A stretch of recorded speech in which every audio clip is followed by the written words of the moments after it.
గుంటూరు జిల్లాలోని మండలాలు, గ్రామాల వారీగా పంటల ప్రణాళికలను పక్కాగా రూపొందించాలని కేంద్ర సహాయ మంత్రి పెమ్మసాని చంద్రశేఖర్ సూచించారు.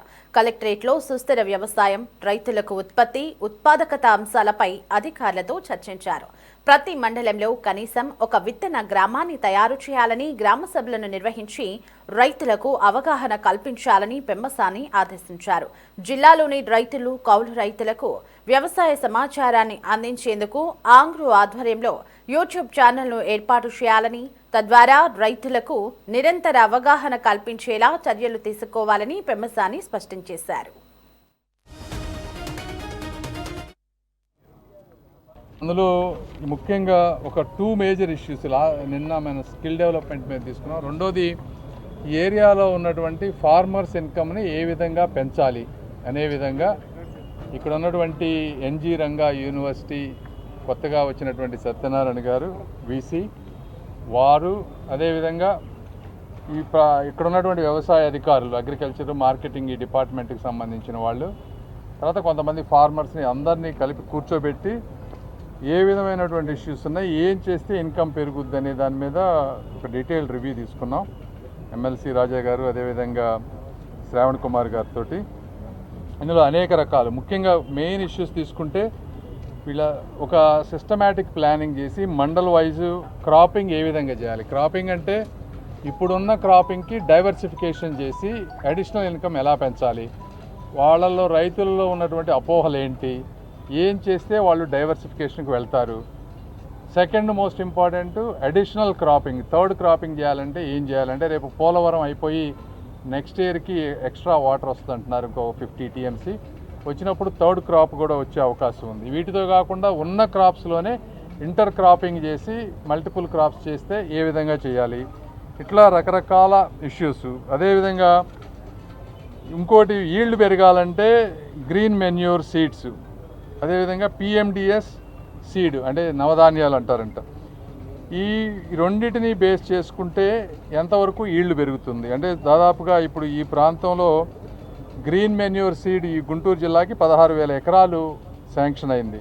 అదేవిధంగా 50,000 ఎకరాలకి PMDS సీడ్స్ ఇది 66,000 ఎకరాలు వచ్చింది. అయితే ఇందులో ఆ 16,000 ఎకర్స్లో 50% ఈ ప్రాంతంలో వాళ్ళు వాడారు.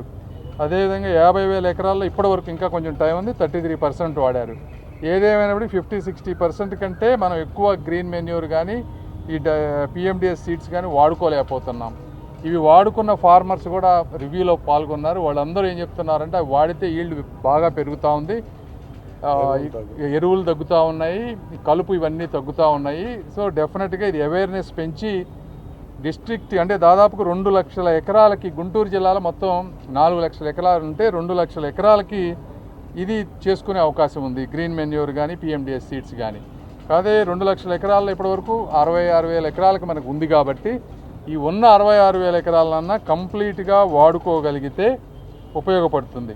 దీనికి కావాల్సినటువంటి అవేర్నెస్కి ఏం చేయాలని చెప్పి ఎన్జీ రంగా యూనివర్సిటీ వాళ్ళని ప్రాపర్ సెగ్మెంటేషన్ చేసి మండల్ వైజ్ మెసేజింగ్, అదేవిధంగా వాళ్ళని ఒక యూట్యూబ్ ఛానల్ కూడా పెట్టమన్నాం. యూట్యూబ్ ఛానల్ పెట్టి ఈ స్పెసిఫిక్ మండలు విలేజెస్లో ఏం చేయాలనే దాని మీద ఒక అవేర్నెస్ చేయమని చెప్పాం.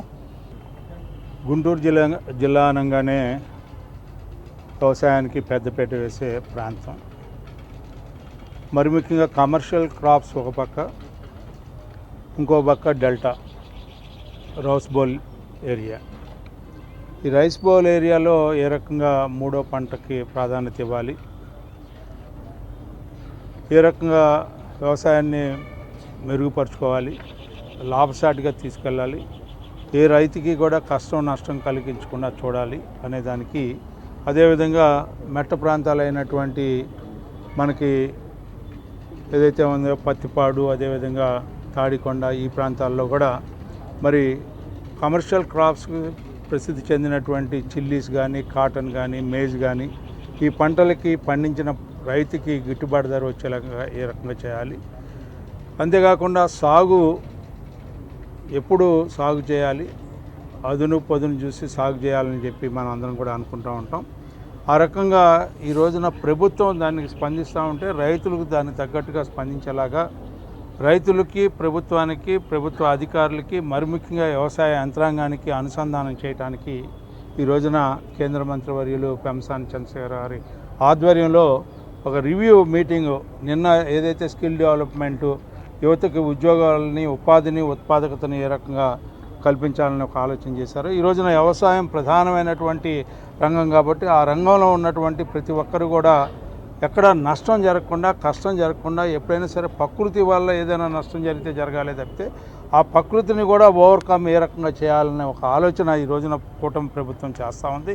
ఎందుకంటే సైక్లోన్ ఎఫెక్టెడ్ కాకుండా ఏ రకంగా పంటలు పండించాలని చెప్పి ఆ పంటల్ని ఇంకా ఏ రకమైన మెరుగైన పద్ధతుల్లో ఏ రకంగా పండించాలనే దానికి ఈ రోజున ప్రధానంగా మన ఆచార్య రంగ యూనివర్సిటీ వైస్ ఛాన్సలరు, అదేవిధంగా సంబంధిత వ్యవసాయ రంగానికి అనుబంధంగా ఉన్నటువంటి సంబంధిత రంగాలందరినీ కూడా పిలిచి వాళ్ళందరి యొక్క ఫీడ్బ్యాక్ తీసుకొని మరింత లాభసాటిగా వ్యవసాయం చేయడానికి ప్రయత్నంలో భాగంగా ఈ రోజున రివ్యూ చేయటం జరిగిందని చెప్పి ఈ సందర్భంగా మనవి చేస్తూ, ఇలాంటి రివ్యూస్ అనేక సందర్భాల్లో అనేక సార్లు జరిగినట్లయితే అది వ్యవసాయం చేసుకునే వారికి ఒక మార్గదర్శిగా అవుతుందనే ఆలోచనతో ప్రారంభమైనటువంటి ఈ రివ్యూ సఫలం కావాలని చెప్పి విజయవంతం